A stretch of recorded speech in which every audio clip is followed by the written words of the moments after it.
పిల్లలు కావాలనే మీ కలను నెరవేర్చుకోండి. మొదటి కన్సల్టేషన్, మొదటి స్కానింగ్ ఉచితం. వివరాల కొరకు హెగ్డే ఫెర్టిలిటీని సంప్రదించండి. నమస్తే, నేను విజయ్. చైనాలో ఇప్పుడు వెలుగు చూసినటువంటి హెచ్ఎంపీవీ వైరస్ ఇప్పుడు అందరినీ భయపడుతుందా? సో కోవిడ్ లాంటి లక్షణాలని కలిగి ఉన్నటువంటి ఈ వైరస్ ఇప్పుడు ఎంతవరకు ప్రమాదం? సో ఏ వయసుల వారు దీనివల్ల ఇబ్బంది పడే అవకాశం ఉంది? దీని గురించి మాట్లాడదాం. జూమ్ కాల్లో ఉన్నారు ప్రముఖ వైద్యులు డాక్టర్ ప్రభుకుమార్ గారు. సార్ నమస్తే. సార్ నమస్కారం అండి. సార్, ఈ హెచ్ఎంపీవీ వైరస్ ప్రమాదకరమా? దీనివల్ల ఏ వయసు వారికి ఇబ్బంది? అసలు దీని లక్షణాలు ఎలా ఉంటాయి, కొంచెం డీటెయిల్గా చెప్పగలరా? ఇది హ్యూమన్ మెటా న్యూమో వైరస్ అంటారు దీన్ని. ఇది ఏవియన్ స్పీషీస్ కి సంబంధించినటువంటి వైరస్. న్యూమోవిరిడే ఫ్యామిలీకి సంబంధించిన వైరస్. అయితే ఈ వైరస్ కోవిడ్ వైరస్ తర్వాత రెస్పిరేటరీ ట్రాక్ట్ ఇల్నెస్ క్రియేట్ చేసే, అంటే ఊపిరితిత్తుల సమస్యలు క్రియేట్ చేసేటువంటి వైరస్లతోటి సరి సమానం అన్నమాట. జనరల్ గా ఇప్పుడు ఇదివరకు కూడా ఈ వైరస్లు 2001లో నెదర్లాండ్స్ లో కనిపెట్టారు. ఈ వైరస్ 2001లో నెదర్లాండ్స్ లో ఈ వైరస్ ని కనిపెట్టారు. అట్లాగే ఈ వైరస్లు జనరల్ గా ఇప్పుడు చైనాలో భయ కంప్యూటర్ని క్రియేట్ చేస్తున్నాయి. చైనాలో కొంత హాస్పిటల్స్ ను కూడా కట్టి వీరికి వైద్యం చేస్తున్నారు. ఇవే కాకుండా ఇన్ఫ్లుయెన్జా ఏ వైరస్లు, ఇతర వైరస్లు ఈ వింటర్ సీజన్ లో, ముఖ్యంగా వింటర్ సీజన్ ఒకటి, తర్వాత మన స్ప్రింగ్ సీజన్ ఒకటి, ఈ రెండు సీజన్స్ ఫిబ్రవరి మార్చ్ వరకు, మనకైతే ఎండాకాలం వచ్చే వరకు ఈ వైరస్లు మన మీద దాడి చేసేటువంటి అవకాశం బాగా ఉంది. అయితే గమనిస్తే ఏంటంటే ఈ వైరస్లు ముఖ్యంగా PCR అనే టెస్ట్ ద్వారా కనిపెట్టబడతాయి.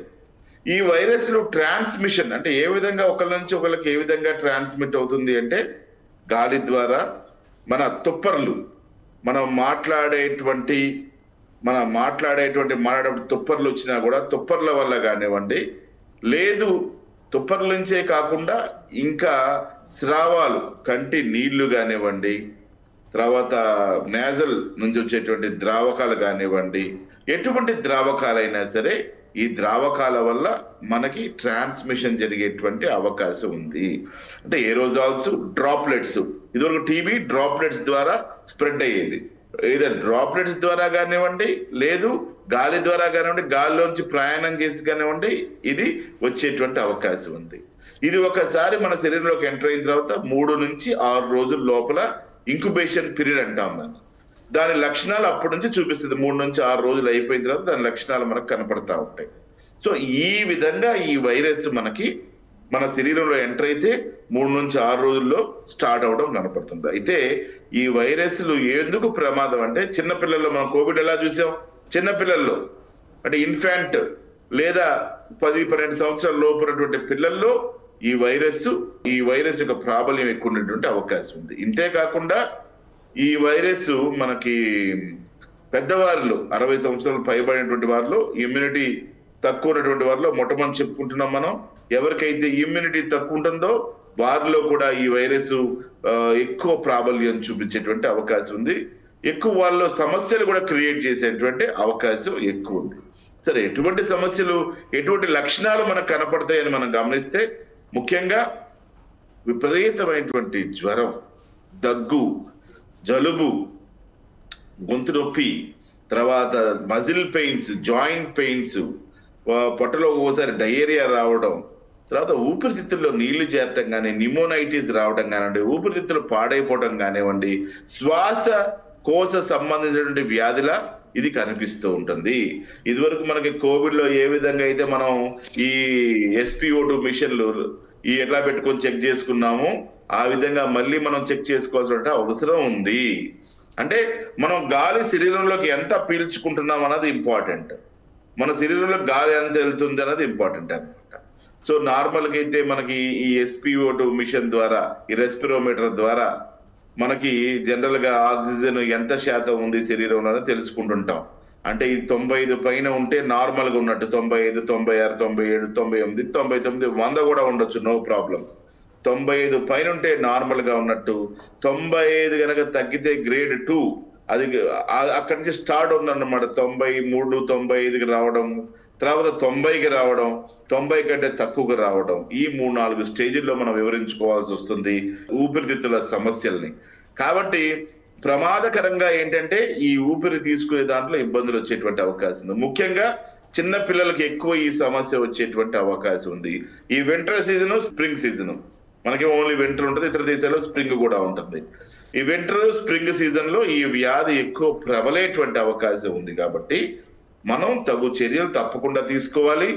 మనం ఏ విధంగా అయితే మాస్కులు వాడే వాళ్ళమో మాస్కులు వాడుకోవాలి. చేతులు శుభ్రంగా కడుక్కునే వాళ్ళు చేతులు శుభ్రంగా యాసిడ్ గా కడుక్కోవడం, మనకు కోవిడ్ నేర్పించేటువంటి వెళ్ళిన విషయాలు మనం జాగ్రత్తగా ఫాలో అవ్వడం. డాక్టర్ గారు, ఈ వైరస్ మన ఇండియాలో ఇప్పటివరకు ఎక్కడైనా వెలుగు చూడడం జరిగిందా? కేవలం చైనాలో మాత్రమే ఈ వైరస్ ఉందంటారు? అంటే ఇండియా వరకు వచ్చినటువంటి పరిస్థితి లేదంటారు ఇప్పటివరకు?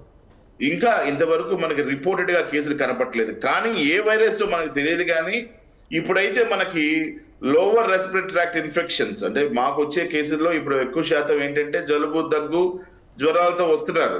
వాటికి మేము ట్రీట్మెంట్ ఇస్తే ఈ సివియర్ కాఫ్ ఒకటి మేము చూసే కేసుల్లో సివియర్ కాఫ్ ఒకటి, ఎక్కువ శాతం దగ్గు ఉండడం, ఇలాంటివి మాకు కనిపిస్తా ఉన్నాయి. వాటిని మేము ట్రీట్ చేస్తా ఉన్నాం. కాకపోతే ఒక 15 రోజులు 20 రోజులు ఇదివరకు ఒక వారంలో తగ్గిపోయి జలుబు, దగ్గు, జ్వరాలు ఇప్పుడు అనూహ్యంగా నెల 15 రోజుల పైన లేదు 2 నెలలు 3 నెలలు అదే కాకుండా వీక్నెస్, జనరల్ వీక్నెస్, శరీరంలో అత్యధికంగా జనరల్ వీక్నెస్ కనపడతా ఉంది. కానీ డాక్టర్ గారు కొన్ని సందేహాలు ఉన్నాయి. అంటే ఇప్పుడు జనరల్ గా సీజనల్ వైరస్లు కొన్ని ఉంటాయి. మీరు అన్నట్లుగా ఈ సీజన్లో చాలా మందికి కూడా జలుబు, దగ్గు, జ్వరం ఇలాంటి సమస్యలతో ఉంటారు. కానీ ఇది హెచ్ఎంపివి వైరసా లేదంటే నార్మల్ వైరస్ అనేది ఐడెంటిఫై చేయాలంటే ఎలా గుర్తించాలంటారు? ఇది పీసీఆర్ అనే పరీక్ష ద్వారా, పాలిమరేస్ చైన్ రియాక్షన్ అనే పరీక్ష ద్వారా మనం ఏ రకమైనటువంటి వైరస్ అని మనం చెప్పడానికి అవకాశం ఉంటుంది. ఈ హెచ్ఎంపివి వైరస్ కి పీసీఆర్ పరీక్ష ద్వారా మనం పర్ఫెక్ట్ గా ఇది ఏ వైరస్ అని చెప్తాం అన్నమాట. ఒకటి, ఎందుకంటే జలుబు, దగ్గు, జ్వరం అన్నింటిలో కామన్ గానే ఉంటుంది. వైరల్ ఇన్ఫ్లుయెన్జాలో కూడా సేమ్, ఇన్ఫ్లుయెన్జా వైరస్ లో కూడా సేమ్ కనపడతా ఉంటుంది. ఇతర ఊపిరితిత్తుల సమస్యల్లో కూడా ఇలాంటివి కనపడతా ఉంటాయి. కాబట్టి న్యూమోనియాలో కూడా ఇదే లక్షణాలు, టీబీలో కూడా ఇదే లక్షణాలు. కాబట్టి పీసీఆర్ అనే పరీక్ష ద్వారా మనం ధృవీకరించడానికి అవకాశం ఉంటుంది. ఇది హెచ్ఎంపివియా లేకపోతే కోవిడా ఏంటి అనేటువంటిది మనం స్వాబ్ టెస్ట్ ద్వారా, పీసీఆర్ పరీక్ష ద్వారా తెలుసుకోవచ్చు. అంటే మనం కోవిడ్ చేసినటువంటి విధ్వంసం, చాలా లక్షల ప్రాణాలు కూడా పోగొట్టుకున్నాం మొత్తం ప్రపంచం అంతా కూడా. అలాంటి పరిస్థితులు ఏమన్నా దీనివల్ల కలిగే ప్రమాదం ఉందంటారా? ఎలాంటి అప్రమత్తతో ఉండాలి? పిల్లలు కావచ్చు, పెద్దవాళ్ళు కావచ్చు, ఎలాంటి జాగ్రత్తలు తీసుకోవాలి? ప్రివెన్షన్ లాంటిది ఏమన్నా చేసుకునేటువంటి అవకాశం ఉంటుందా?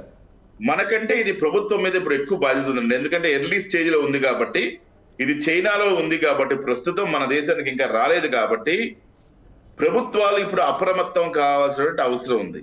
ఇంటెలిజెన్స్ విభాగాలు అప్రమత్తం కావాల్సిన అవసరం ఉంది. ఆ దేశం నుంచి ఈ దేశానికి వైరస్ రాకుండా ఎటువంటి గొప్ప చర్యలు మనం తీసుకుంటామో, కోవిడ్ లో ఎటువంటి చర్యలు మనం తీసుకున్నామో, మినిస్టర్ ఆఫ్ ఎక్స్టర్నల్ అఫైర్స్ కానివ్వండి, మినిస్టర్ ఆఫ్ హెల్త్ కానివ్వండి, సెంట్రల్ గవర్నమెంట్ లెవెల్లో ప్రస్తుతం దీని కనుక అరికట్టగలిగితే వాటర్ వేస్ ద్వారా, అంటే నీటి బోర్డర్ నుంచి ప్రజలు మనకి ఇక్కడికి వచ్చే వాళ్ళు ఉంటారు చైనా నుంచి, వాటర్ ద్వారా లేదు గాలి ద్వారా, ఏరోప్లేన్స్ ద్వారా వచ్చే వాళ్ళు ఉంటారు.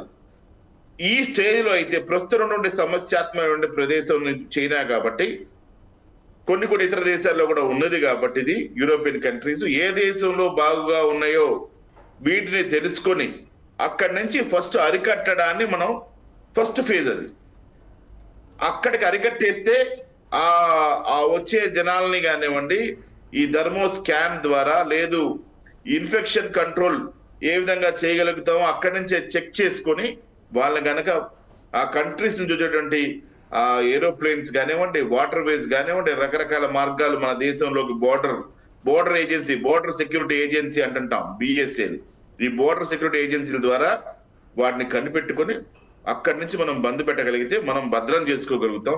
ఒక పాయింట్. ఇక వచ్చిన తర్వాత అంటారా, కోవిడ్ లో ఎన్నైతే మనం చేసామో విన్యాసాలు, ఆ విన్యాసాలన్నీ మళ్ళీ చేయాల్సిందే. మళ్ళీ చేతులు శుభ్రం కడుక్కోవడం, మాస్క్ వేసుకోవడం. ఒక వ్యాక్సిన్ కూడా ట్రయల్ లో ఉంది. వ్యాక్సిన్ ఆల్మోస్ట్ కంప్లీట్ గా వచ్చింది. చాలా సంవత్సరాలు దాని మీద పరిశోధన చేస్తున్నారు. 15 ఏళ్ల నుంచి ఆ వ్యాక్సిన్ కంప్లీట్ అవ్వస్తుంది. కొన్ని యానిమల్స్ లో చేస్తే అది సక్సెస్ఫుల్ గా కనిపించింది. సో ఆ వ్యాక్సిన్ కనుక వస్తే ఇంకా మనకి మంచిది. అట్లాగే ముఖ్యంగా చిన్నపిల్లలకి మంచి పౌష్టికాహారం పెట్టడం, వేడి ఆహారం పెట్టడం, తగు జాగ్రత్తలు తీసుకోవటం, వాళ్ళకి ఈ ఇన్ఫెక్షన్ రాకుండా జాగ్రత్తలు తీసుకోవటం, ఇవన్నీ చేసుకోవడం ద్వారా మనం పిల్లల్ని కాపాడుకోవచ్చు. ఒకటి, పెద్దవాళ్ళలో కూడా ఈ ఇన్ఫెక్షన్ రాకుండా, సోకకుండా ఈ మాస్కులు ధరించటం, చేతులు శుభ్రంగా కడుక్కోవటం, తర్వాత మంచి పౌష్టికాహారం తీసుకోవటం, షుగరు, బీపీ, గుండె జబ్బులు లాంటి సమస్యలు ఉంటే వాటికి సంబంధించిన మందులు రెగ్యులర్ గా మందులు వేసుకోవడం, షుగర్ ని కంట్రోల్లో ఉంచుకోవటం. ముఖ్యంగా డయాబెటీస్ అనేక వ్యాధులకి అంటే ఇమ్యూనో సప్రెషన్ జరుగుతుంది డయాబెటీస్ లో, వ్యాధి నిరోధక శక్తి గొప్పగా ఉండదు కాబట్టి మధుమేహుల్లో జాగ్రత్తలు తీసుకోవడం ద్వారా. తర్వాత ముఖ్యంగా నేను చెప్పేది ఏంటంటే ఒక ప్రామాణికమైనటువంటి ఈ యొక్క సమస్యని ప్రామాణికమైనటువంటి వ్యక్తులు, విద్యావంతులు అయినటువంటి డాక్టర్లు, దీని మీద పనిచేస్తున్నటువంటి నిపుణులు ద్వారా వచ్చే ఇన్ఫర్మేషన్ ని తీసుకోవటం, బోగస్ ఇన్ఫర్మేషన్ ని లేదా అన్క్వాలిఫైడ్ క్వాక్స్ అంటాం, చదువు సంధ్యలు లేకుండా ఊరికే నోటి మాట ఊదరగొట్టు ఉపన్యాసాలు చెప్పేటువంటి వాళ్ళ మాటలు కాకుండా వైద్య వ్యవస్థలో ప్రామాణికంగా చదువుకొని దాని మీద కొన్ని సంవత్సరాల నుంచి పనిచేస్తున్న వైద్యుల ద్వారా వైద్యం చేయించుకోవడం ద్వారా మీరు ఇలాంటి సమస్యల్ని మనం కంట్రోల్ చేసుకోవచ్చు. కొంతమంది ఇది క్యాన్సరే కాదు, షుగరే కాదు, గుండె జబ్బులే కాదు, ఏ జబ్బు వైరస్ వస్తే వైరస్ కూడా ట్రీట్మెంట్ చేస్తానటువంటి వాళ్ళు, విద్యావంతులు కాని వాళ్ళు కేవలం ఊదరగొట్టు ఉపన్యాసాలతోటి, మాటల చమత్కారాలతోటి కొంతమంది తిరుగుతున్నారు వ్యవస్థలో. అలాంటివి కాకుండా ఎలాగే వాట్సాప్ యూనివర్సిటీలో వచ్చేటువంటి ఇన్ఫర్మేషన్లు కాకుండా సరిగ్గా ఈ వైద్య వ్యవస్థ మీద అనుభవం ఉన్నటువంటి వాళ్ళతోటి వైద్యం చేయించుకోవడం ద్వారా లేదా ఏదైనా సమస్య వస్తే కూడా చూపించుకోవడం ద్వారా. డాక్టర్ గారు మీరు చెప్తున్నటువంటి అంటే ఏదైతే సిమ్టమ్స్ కావచ్చు, అది ర్యాపిడ్గా ఎలా స్ప్రెడ్ అవుతుందో ఇదంతా కూడా జస్ట్ లైక్ కోవిడ్ లాగే కనిపిస్తుంది. లక్షణాలు కావచ్చు, అదేవిధంగా అది శరీరంలోకి ప్రవేశిస్తే ఏ భాగాల మీద అది ఎఫెక్ట్ చూపిస్తుంది అంతా కూడా మనకు కోవిడ్ లక్షణాలు. అయితే ఆల్రెడీ కోవిడ్ని మనం ఫేస్ చేసాం, first wave, second wave, third wave ఇలా. అలాగే వ్యాక్సినేషన్ కూడా మనం ఉన్నాం. సో ఈ వ్యాక్సిన్ వేసుకున్న వాళ్ళకి ఎలాంటి ఇబ్బంది లేదనుకోవచ్చా? ఆల్రెడీ కోవిడ్ వ్యాక్సిన్ ఉంది కాబట్టి. అంటే ఇప్పుడు ఈ పర్టికులర్ ఈ హెచ్ఎంపివి వైరస్ వ్యాక్సిన్ ఒకటి ప్రస్తుతం అది యానిమల్స్ మీద పరిశోధన జరిగి సక్సెస్ఫుల్ గా కనపడుతుంది. హ్యూమన్స్ మీద కూడా ట్రయల్స్ చేయడానికి సిద్ధపడుతున్నారు. సో ఆ వ్యాక్సిన్ ఈ హ్యూమన్ ట్రయల్స్ అయిన తర్వాత ఎంతవరకు మనకి ఉపయోగపడుతుందో మనం చూడొచ్చు ఒకటి. తర్వాత Covid vaccine is different. Covid virus సంబంధించినటువంటి వ్యాక్సిన్ ఆ స్ట్రక్చర్ కి సంబంధించినటువంటి ఆ వ్యాక్సిన్ వేరు, ఈ వ్యాక్సిన్ వచ్చేది వేరు. తర్వాత కోవిడ్ వ్యాక్సిన్ కి దీనికి వ్యత్యాసం ఉంది కాబట్టి ఈ వైరల్ స్ట్రక్చర్ కి సంబంధించి ఈ స్ట్రక్చరల్ తో తయారు చేసేటువంటి ఈ వైరస్ వేరు, ఆ వైరస్ వేరు. అది ఇన్ఫ్లుయెంజా సంబంధించినటువంటి జాతికి సంబంధించినటువంటి లేదు, కోవివిరిడే అనేటువంటి ఫ్యామిలీకి సంబంధించిన వైరస్. అది కరోనా విరిడే అనేటువంటి ఫ్యామిలీకి సంబంధించింది. క్రౌన్ లాగా ఉంటుంది కాబట్టి ఆ వైరస్ స్ట్రక్చర్. ఇక్కడేమో ఇది విరిడే ఫ్యామిలీకి సంబంధించినటువంటి వైరస్. ఇది ఈ ఫ్యామిలీ ఆ ఫ్యామిలీ రెండు రకాల జాతులు కాబట్టి డిఫరెంట్ వ్యాక్సిన్స్ ఈ రెండు కూడా. కాబట్టి డిఫరెంట్ వ్యాక్సిన్స్ డిఫరెంట్ గానే తీసుకోవాల్సిన అవసరం ఉంటుంది. సో చాలా మంది కూడా కొన్ని అనుమానాలు కలుగుతున్నాయి, భయాలు కూడా కలుగుతున్నాయి. మళ్ళీ లాక్డౌన్స్ లాంటివి ఏమన్నా ఏర్పాటు చేసే పరిస్థితి ఉంటుందా అనేటువంటి ఒక భయం ఇంకా కూడా వెంటాడుతుంది. అలాంటి పరిస్థితులు ఏమైనా వచ్చే అవకాశం ఉందంటారా? అంటే మనం కోవిడ్ ని చూసాం కాబట్టి, ఈ కోవిడ్ నుంచి చాలా నేర్చుకున్నాం కాబట్టి అంత స్థితికి మనం వెళ్ళలేమేమో అని అనుకుంటున్నాను నేను. అంటే ప్రభుత్వాలు ఎటువంటి చర్యలు తీసుకుంటాయి, అందుకే నేను చెప్పాను మొట్టమొదటిగా ప్రభుత్వాలు కనుక ఈ ఇనీషియల్ స్టేజ్ లోనే ఈ హెచ్ఎంపి వైరస్ కానివ్వండి, ఇన్ఫ్లుయెన్జాలు కొన్ని ప్రత్యేకమైనటువంటి వైరస్లు ఏదైతే తిరగాడుతున్నాయో ప్రస్తుతం ప్రపంచంలో, ఈ వైరస్ కి సంబంధించి మనం ముందే జాగ్రత్తలు కనుక తీసుకుంటే ఒకరినొకరు స్ప్రెడ్ కాకుండా, ఇది ఏంటంటే ఏరు తర్వాత స్రావాల ద్వారా లిక్విడ్స్ ద్వారా మనకు వచ్చేటువంటి స్రవించేటువంటి లిక్విడ్స్ ద్వారా వస్తుంది కాబట్టి తగు చర్యలు తీసుకోగలిగితే ఎర్లీ స్టేజ్ లోనే మనం రాకుండా జాగ్రత్త పడగలుగుతాం. ఫైనల్ క్వశ్చన్ డాక్టర్, ఒకవేళ ఈ వైరస్ బాడీలోకి ఎంటర్ అయితే, గతంలో కోవిడ్ వల్ల చాలా మరణాలు మనం చూసాం, అలాంటి పరిస్థితి ఏమన్నా వచ్చే అవకాశం ఉందా? అంటే మెయిన్ చాలా వైరస్లు మనం చూసాం. చిన్న పిల్లల్లో ఈ వైరస్ వల్ల మరణాలు సంభవించినట్టుగా, పెద్ద వయసు వారిలో మరణాలకు సంబంధించినట్టుగా రికార్డ్ అయితే ఉందండి ఇప్పటి వరకు. చైనా లాంటి దేశాల్లో చిన్న పిల్లల్లో పెద్దవాళ్ళు 60 పైబడినటువంటి వాళ్ళల్లో ఈ సమస్య వచ్చినట్టుగా మనకు కనపడుతుంది. చనిపోయినట్టుగా మోర్టాలిటీ రేట్ కూడా బాగున్నట్టుగా కనపడుతుంది. దీనికోసం వారు ప్రత్యేకమైన హాస్పిటల్స్ కూడా కడుతున్నట్టుగా, ప్రపంచ దేశాలకు తెలియకుండా గుట్టు చప్పుడు కాకుండా చాలా పనులు చేస్తున్నట్టుగా మనకు తెలుస్తా ఉంది ఈ చైనాలో. సరే అది పక్కన పెడితే మనకి ఇటువంటి అవకాశం వచ్చేటువంటి అవకాశం ఉందంటే, మన దేశంలో కనుక ఎంటర్ అయితే ఈ వైరస్లు, మనం కూడా ఆల్రెడీ రికార్డెడ్ గా ఇవన్నీ ఉన్నాయి కాబట్టి మన దేశంలో కూడా వచ్చేటువంటి అవకాశం లేకపోలేదు. కాబట్టి నేను ఎందుకనే ముందుగానే చెప్తుంది ఏంటంటే, ప్రభుత్వాలు ఈ స్టేజ్ లో ప్రభుత్వాలు కనుక తగు చర్యలు తీసుకుంటే మనం దాని ఎంట్రీని ఆపొచ్చు. Right, sir. ఒకసారి వచ్చిన తర్వాత దాని విలయ తాండవం కానీ ప్రళయ తాండవం కానీ కోవిడ్ లో చూసాం. ఇక రకరకాల అంశాలు అప్పుడు ముందుకు వస్తాయి, రకరకాల యాక్టివిటీస్ మనం అందరం కూడా Right, sir. సిటిజన్స్ గా మనం కూడా సీరియస్ గా తీసుకోవాల్సిన అవసరం ఉంటుంది. అప్పుడు Right, sir. బాధ్యత Thank you. గల భారత పౌరులంగా మనమందరం కూడా అప్పుడు దీంట్లో పార్టిసిపేట్ చేసి చాలా జాగ్రత్తలకి మనం కూడా శ్రీకారం చుట్టాల్సి వస్తుంది. కానీ ఇప్పుడున్నటువంటి ప్రస్తుత స్టేజ్ లో అయితే ప్రభుత్వాలు కనుక చిత్తశుద్ధిగా దీని మీద యాక్షన్ తీసుకోగలిగితే, ఇంటెలిజెన్స్ అఫైర్స్ కానీ, ఎక్స్టర్నల్ అఫైర్స్ కానీ, హెల్త్ మినిస్ట్రీ కానీ వీళ్ళందరూ కనుక తగు చర్యలు కనుక తీసుకోగలిగితే ఇప్పటికిప్పుడు మనం కోవిడ్ ఎలా అరికట్టగలిగామో అప్పుడు కోవిడ్ ని కొంత లోపల తీసుకొని వచ్చాం మనం. కానీ ఇప్పుడైతే ఎర్లీ స్టేజ్ దాన్ని అక్కడే బంద్ పెట్టచ్చు, రాకుండా చేసుకోవచ్చు. రైట్ సార్, థ్యాంక్ యూ అండి, థ్యాంక్ యూ సో మచ్.